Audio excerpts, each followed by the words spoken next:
In early April, Mamma had a baby boy named Albert.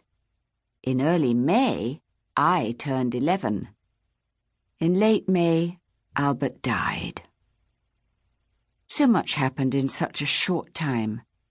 Naturally, we were joyous at the arrival of a new brother. I was so relieved that Mamma was soon up and about and ordering everyone around again. We were very proud, too, when the Prince of Wales agreed to be Albert's godfather. However, by my birthday, Albert was very ill. So ill, there was no birthday celebration, although I told myself that at 11, I was far too grown up to mind. Mamma and Papa walked around with worried expressions. Dr. Ackland was at the deanery all the time, and Phoebe wouldn't leave the nursery for a minute. Rhoda did not understand what was going on. She simply cried all the time for Phoebe. I did feel sorry for her. Up until then, Phoebe was Rhoda's world. Now she had to suffer under pricks like the rest of us.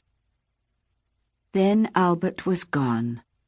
We hadn't had any time to get to know him. He was so tiny and weak that no one was allowed to hold him.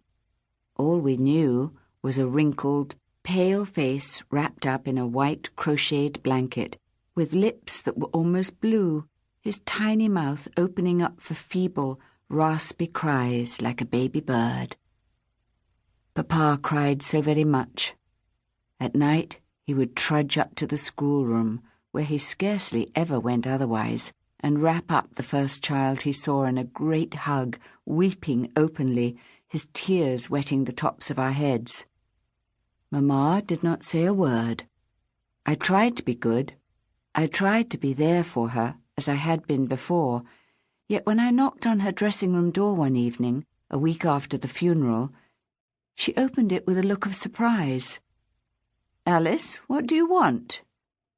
She was thin again, her hair shiny and tightly bound, with 2 severe waves off the top of her forehead like ravens' wings. There were a few new lines around her eyes, but the sickly purple smudges were gone. Her dark eyes saw me, but kept me at bay. They looked sharp and suspicious as before. I thought you might want me to sit with you." "Whatever for? I'm perfectly fine.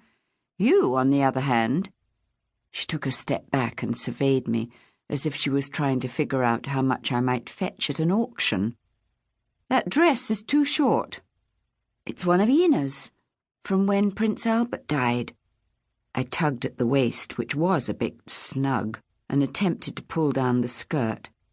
The black wool itched and was too warm for May, but we hadn't gotten our new morning dresses back from the dressmakers. "Ask Mary Ann to let it out." "I will, but, Mamma, I thought if you wanted to rest, I could. I'm perfectly fine." "There's such a lot to do, and your father isn't much help right now. I need to go over the list for the Prince and Princess of Wales's visit in June. They're staying at the deanery, and they sent a long list of requirements, and I don't know how I shall get everything done. Now go along, child, and I'll see you in the morning." She gave me a peck on the cheek and shut the door before I could say a word, her black skirts swishing with the sudden movement. I stood there, staring at the closed door, the brass knob shiny and polished. I placed the palm of my hand against one of the raised panels, feeling the cool walnut.